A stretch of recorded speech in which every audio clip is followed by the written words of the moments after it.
Welcome to my greenhouse, my garden. I am Claire from Wiltshire. If you haven't seen any of my videos before, welcome. If you have, welcome back.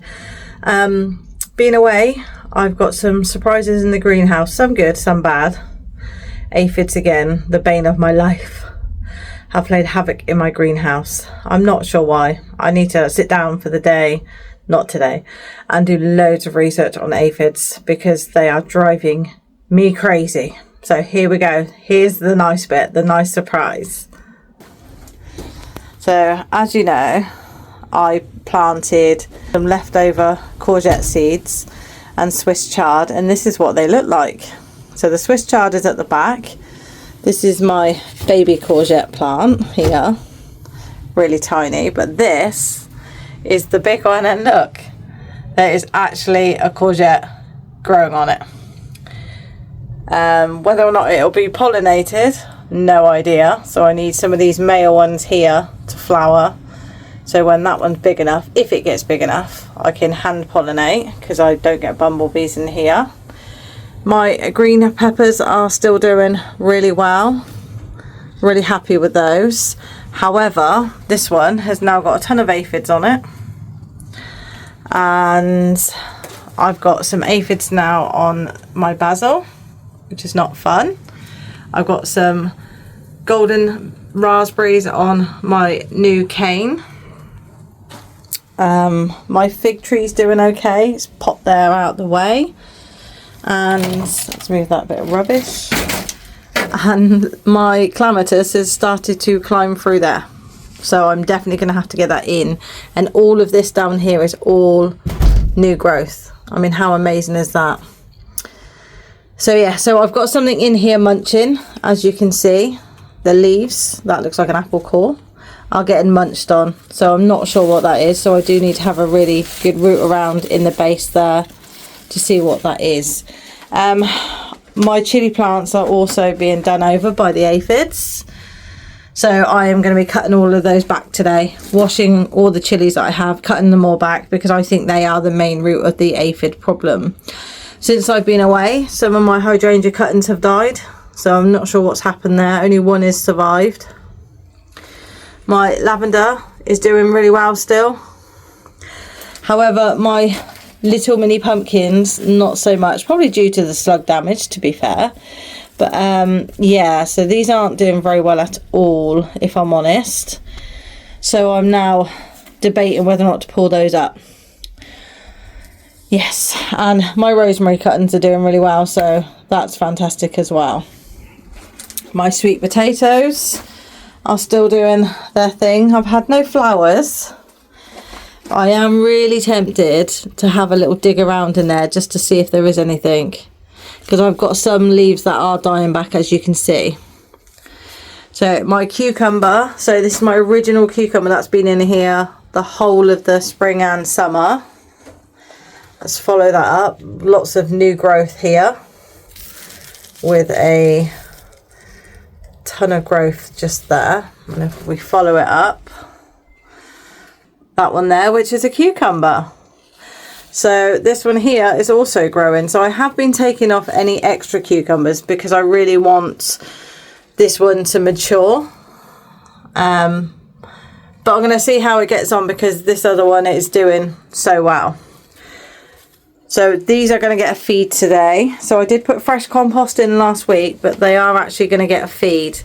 So I took out two of the cucumbers that were here because they'd gone very yellow. But I did leave this one in, which was actually originally the smallest one out of the three. But that one's still green, so I'm going to leave that one there. And some bad news.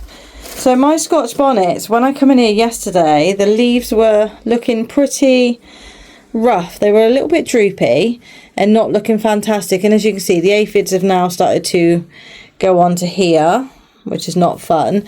But some of the Scotch bonnets had gone soft, so you can still see I've got quite a few red ones on here and down here, and I've got new growth here. So I gave it a really good heavy water yesterday, but I don't think it's liking being here, so I turned it around see if that helped, and that seems to have helped a little bit as well. So this one I'm not cutting back yet, purely because I have so many Scotch bonnets on here, and it is turning as well. So the green ones are turning, and I do have a ladybird on there, which is going to be helping with the old aphids. These are looking fantastic as well, because I haven't got enough red ones. I wanted enough red ones to do a big lot of dehydrating. I was going to dehydrate them as they are whole, pop them into a jar, and then that would get me over through the winter period. So that was the plan, but there isn't enough. 1, 2, 3, 4, 5, 6. There's only 6 red ones. However, we are expecting another week of sunshine. Not warmth, it's not going to get higher than 18, 19, but in the greenhouse that can equate to 26, 27.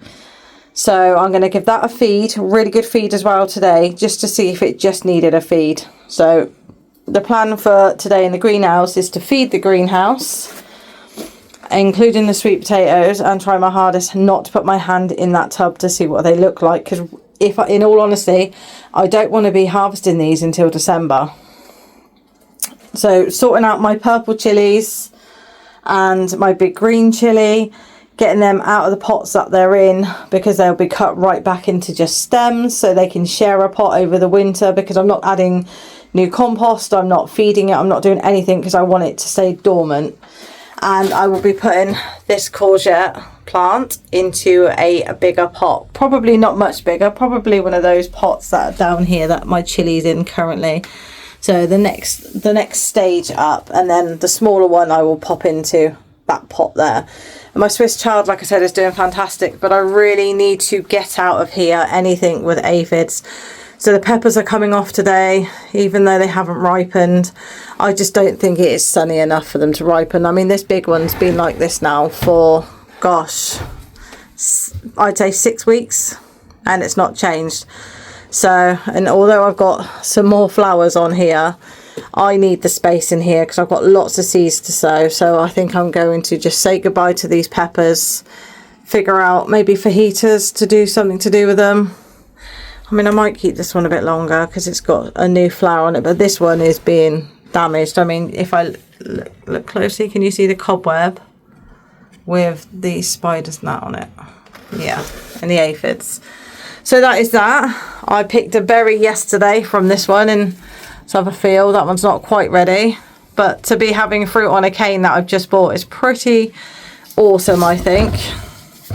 Let's move that basil. So yeah, so this is my basil that I'm going to be keeping in the kitchen.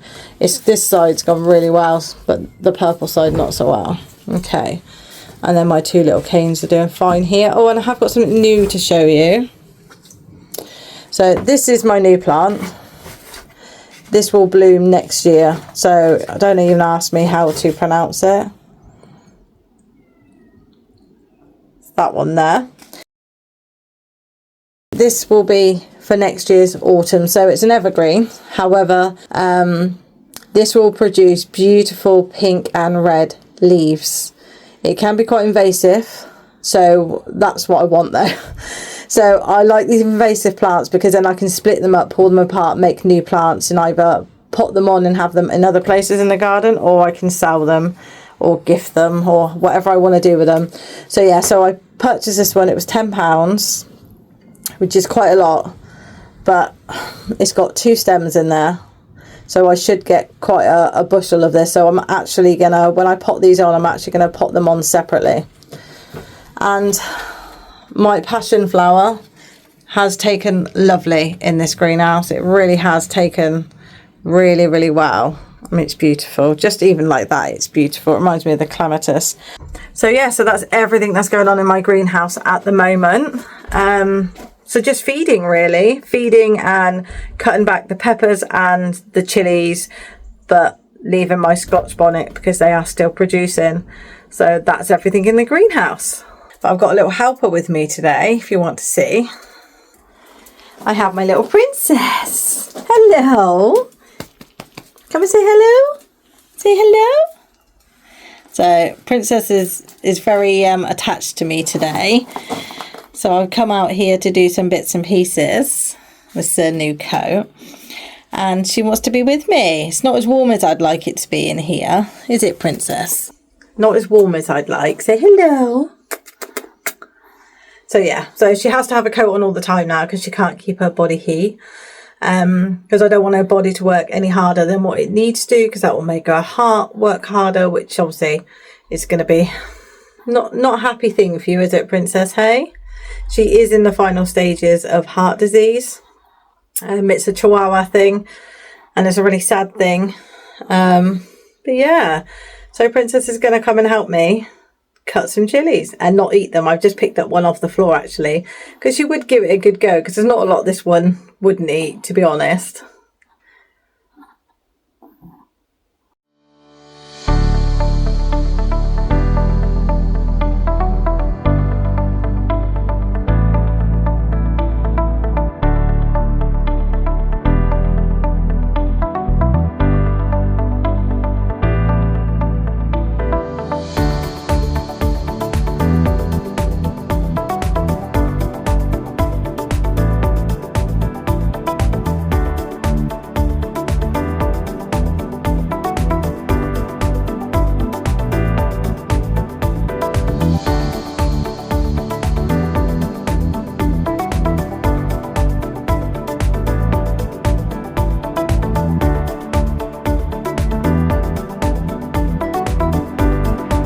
So I'm not expecting this one to make it through the winter.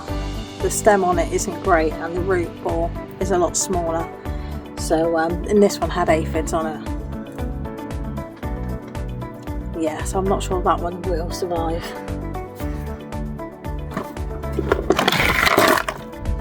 So again, grab yourself a pot, some compost. Remember, you don't want anything very fertile. Plants in there.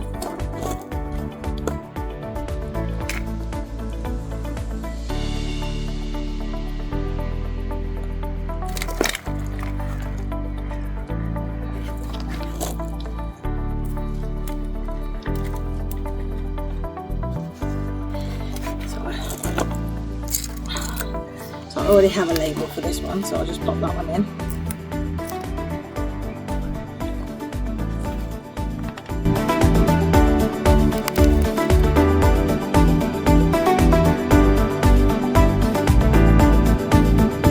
Had 2 peppers which are going to turn now.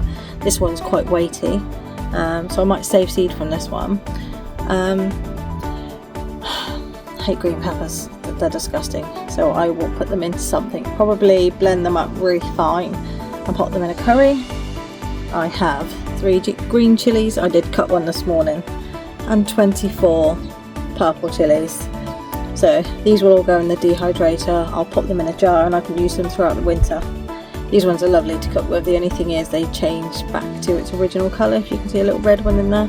So they don't stay purple. It's only if you have them fresh that they stay purple. So yeah, so that's not a bad little harvest from some peppers for doing it for the first time.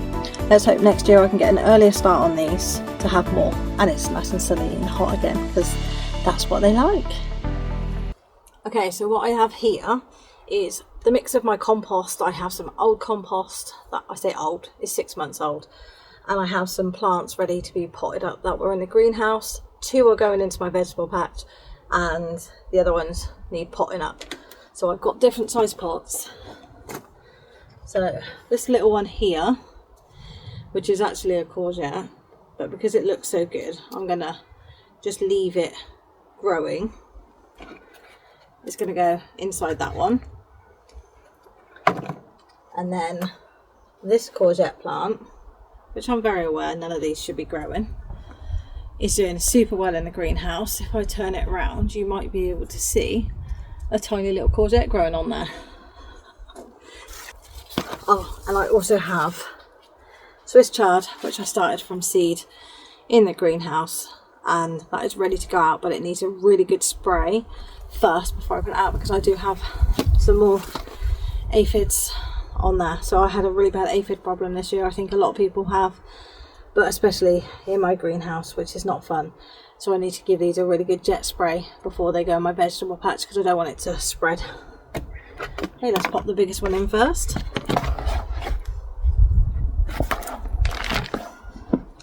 So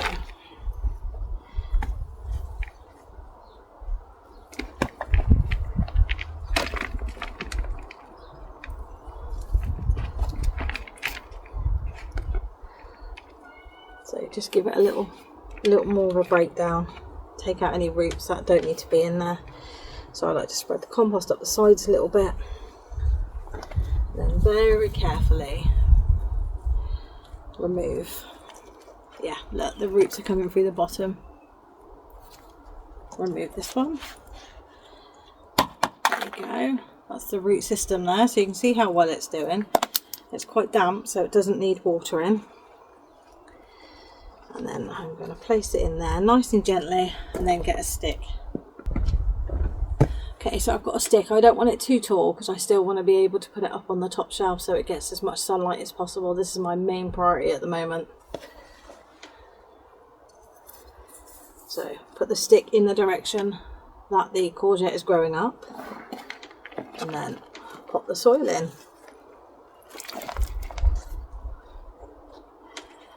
Make sure you're very careful of the leaves and anything you've got growing.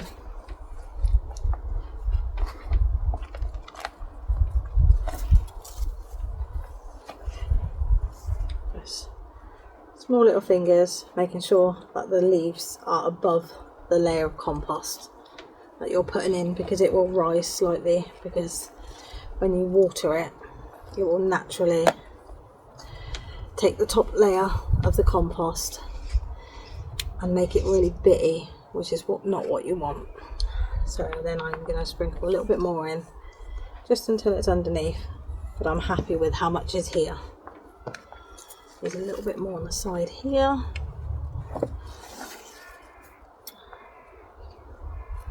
A little bit here. It's a bit like baking. It's easier to add a little bit at a time rather than take away. Precision is key. So while I've got this one out, I'm just going to check the back of the leaves to make sure there's no bugs or any damage on here, which there doesn't seem to be. And like I said, the pot that it was already in was moist, so I'm going to leave this. I'm not going to water this for about another 5 days, because the last time I watered it I fed it, so it's not going to need a feed. Okay, so let's just tidy up the pot. And there's that one in a bigger pot. Exactly the same process again for the little one.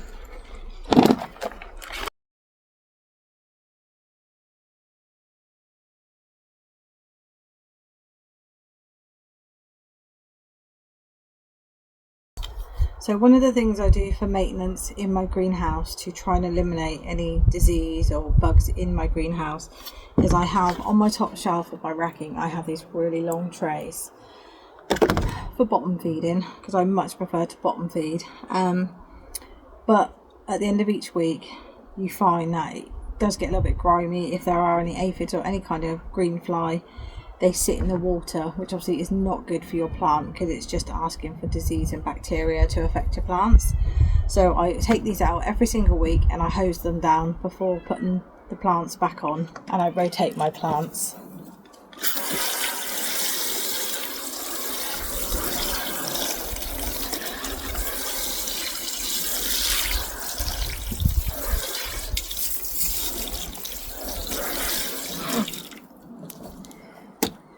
And it's as simple as that. So once it's clean, let's get that leaf off. Give it a little shake. It's nice and clean now. As you can see, it goes back on the top shelf for the plants to go back on there.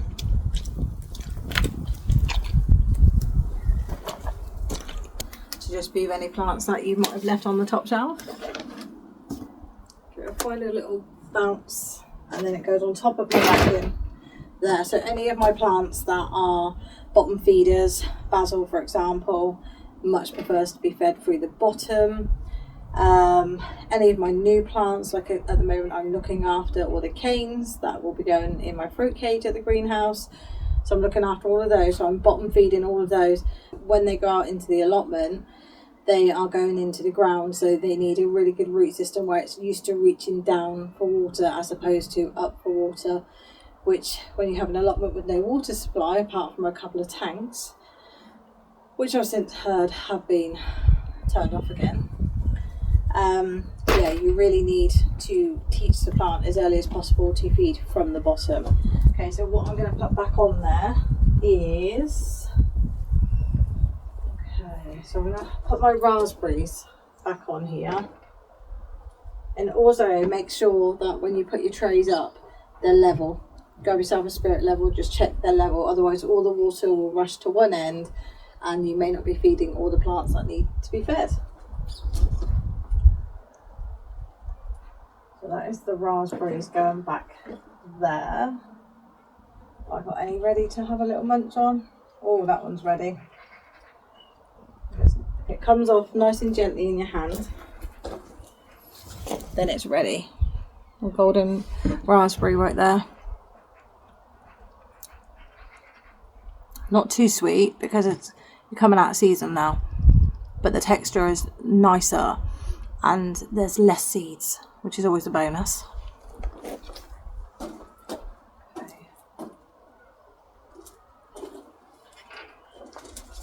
And I have 2 pots of lavender, so they are doing really well. So these are the ones that were dying from the supermarket.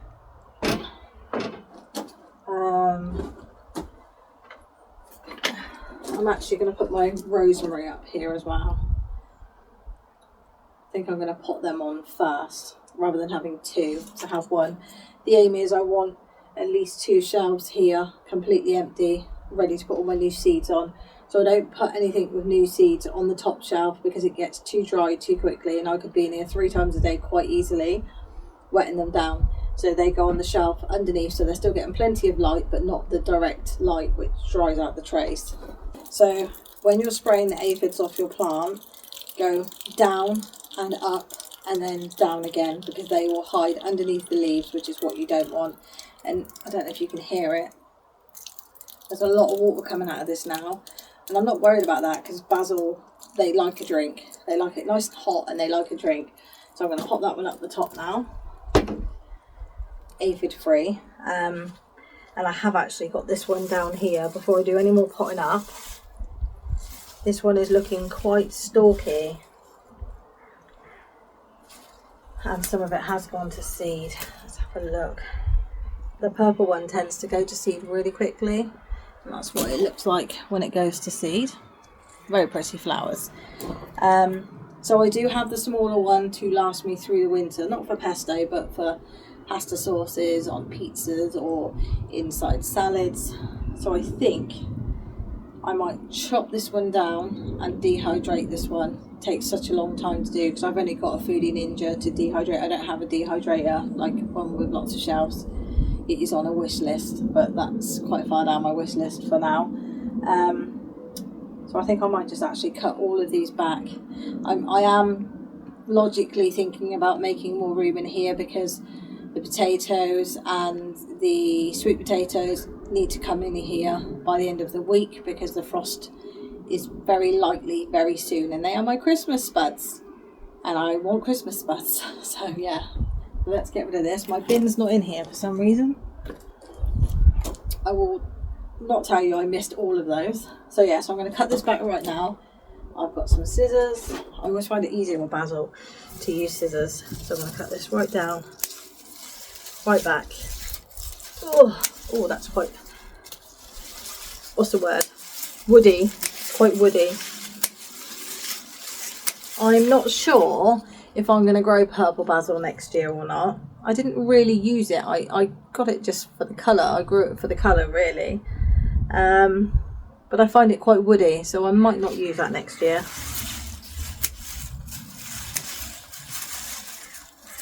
Oh. And also note to self that start the basil much earlier next year. I have got lots of it, but because I put a lot of it in with the tomatoes, obviously I didn't want to harvest it from the tomatoes. I just kept it trimmed down so it's bushy. But I do like a bit of pesto, so much earlier next year.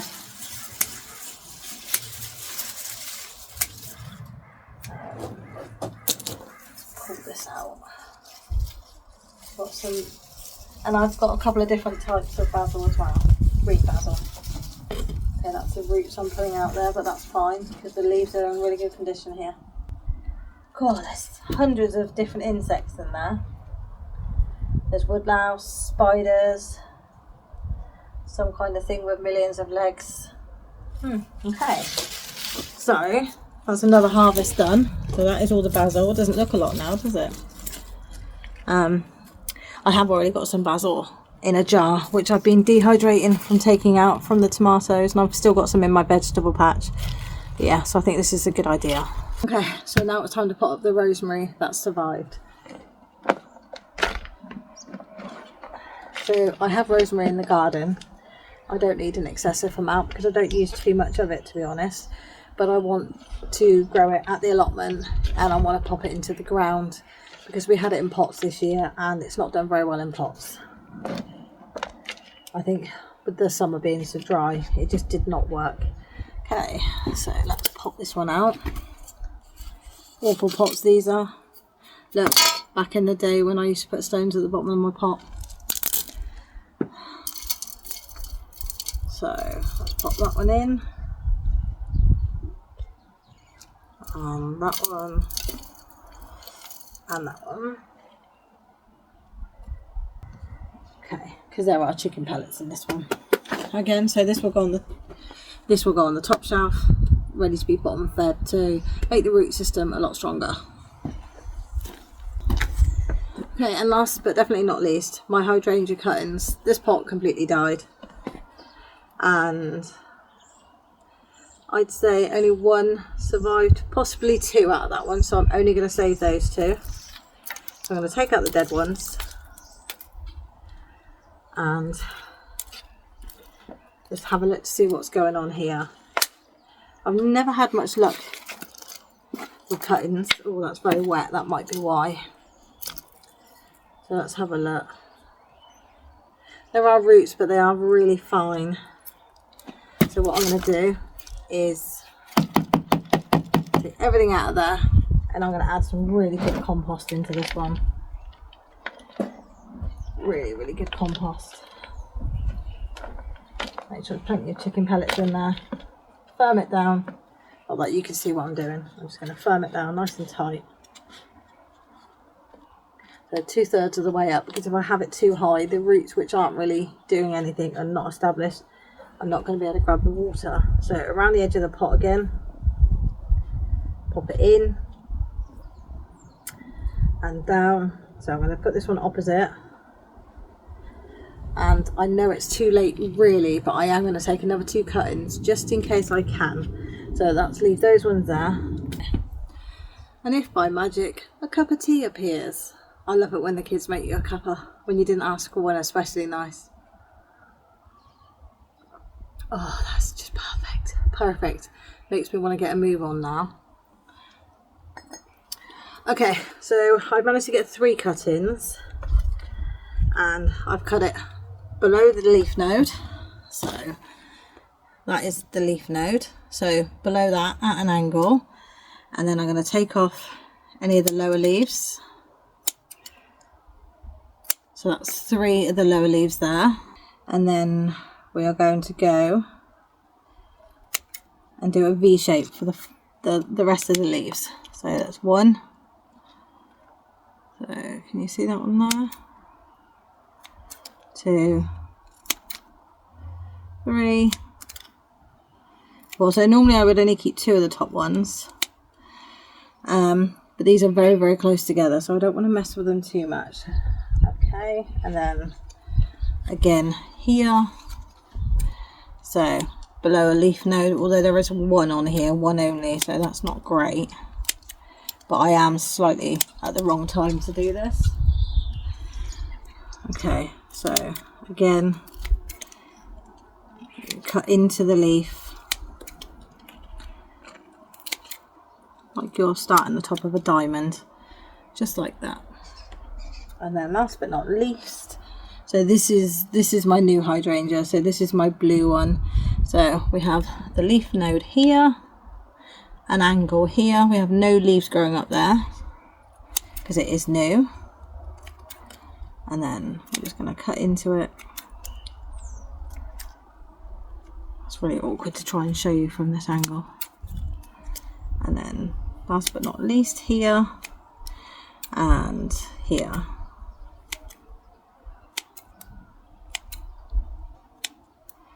So there's that one. Looks like it's had a caterpillar or a slug on it. Okay, so that is the pot. So we're going to go down the end and place it in. Down the end and place it in until the leaf node at the bottom is under soil. And that one there. Making sure the leaf node is under the soil. So there we go. Attempt 2. So I won't be watering this one.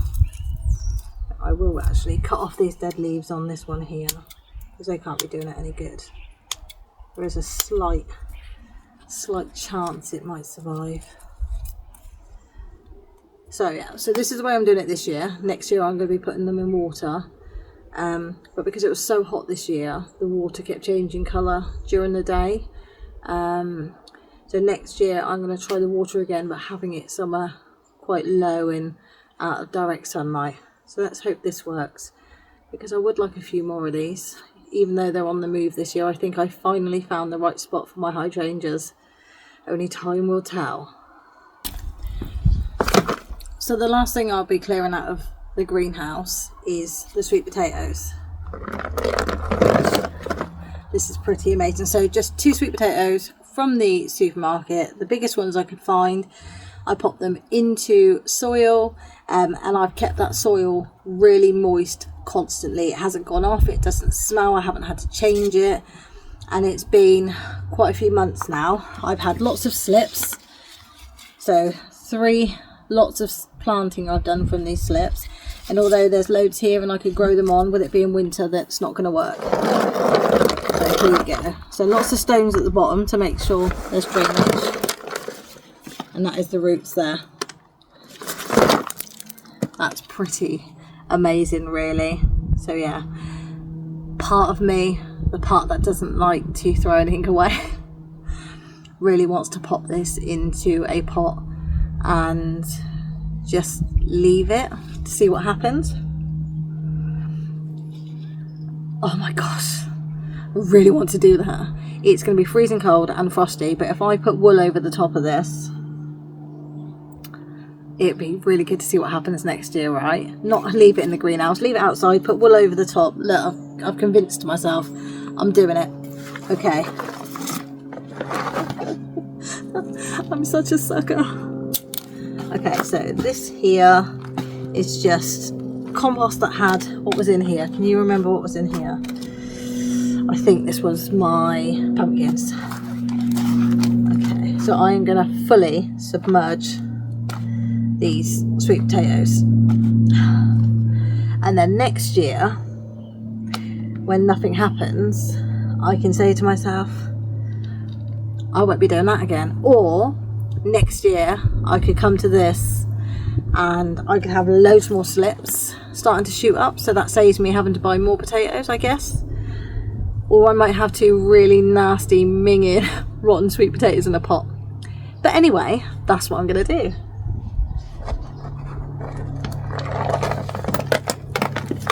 Just going to give the stones a little bit of shake so there's not as many. And then I'm going to pop them in. So that's the root system. I'm going to bury them down right next to each other. And then I'm going to cover them up. And cover you up at the same time. I haven't put the hook on today. I need to get the hook on. Right, okay. So let's make sure. Oh, this flipping door. There's been no wind whatsoever, and now suddenly there's wind. Okay, so they are not too deep, but deep enough. So I'm going to use the basil compost. It's got lots of bugs in it. Again, mind over matter. Yeah, oh, okay, maybe not mind over matter. Yeah, it's got loads of bugs in it. Who cares? But I'm thinking this is probably the best compost to use.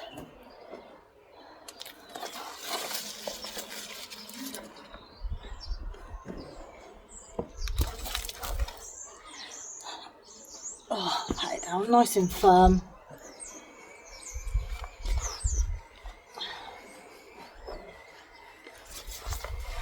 Oh, make sure no frost can get in there. So this will be outside. First frost, I'm expecting all these leaves to die off. That is a fact. And then I'm going to leave it. I might cover it, but I'm going to put wool on the top for now. So I'm going to go and get myself some wool. Okay, so I'm not going to water it because I don't want it to grow, obviously. So I've got lots of wool here. So you get these from medical supplies. I'm going to just place this all over the top. So it's all completely covered.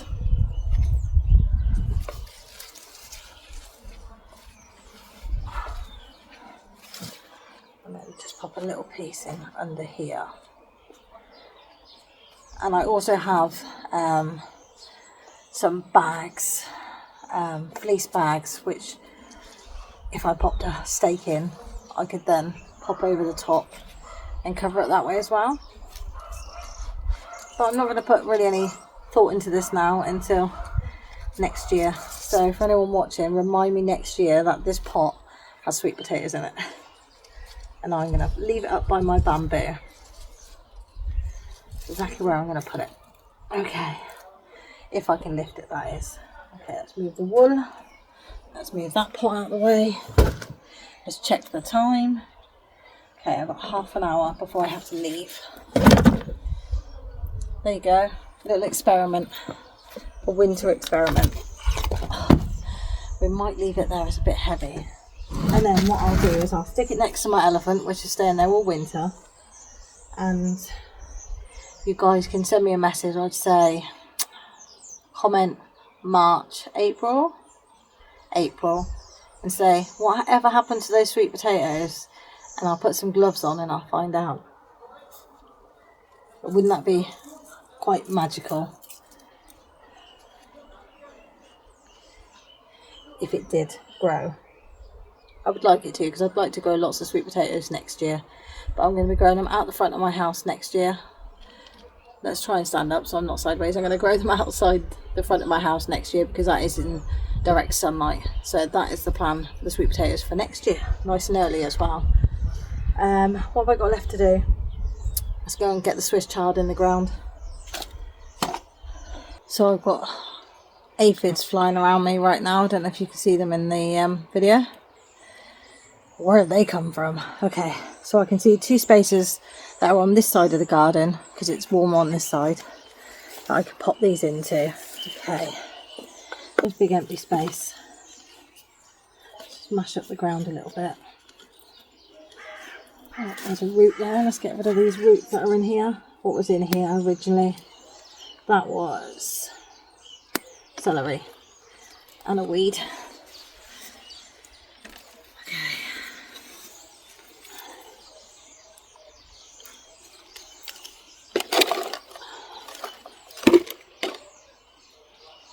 Oh wow. Okay, pop the Swiss chard in. Pop it here. I mean, we all know what Swiss chard looks like. Let's pop it here anyway.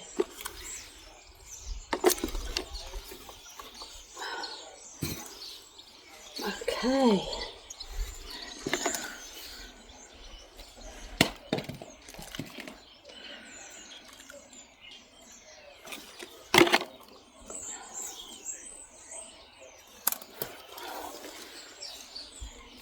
Another root. Let's pop that one out. And where's the Swiss chard? Under the camera. Nice little tap. Oh, look at the root system on that one. That's a week in my greenhouse done and dusted. I hope you'll join me again. If you like my videos, please like and subscribe. So it's goodbye from me. Thank you.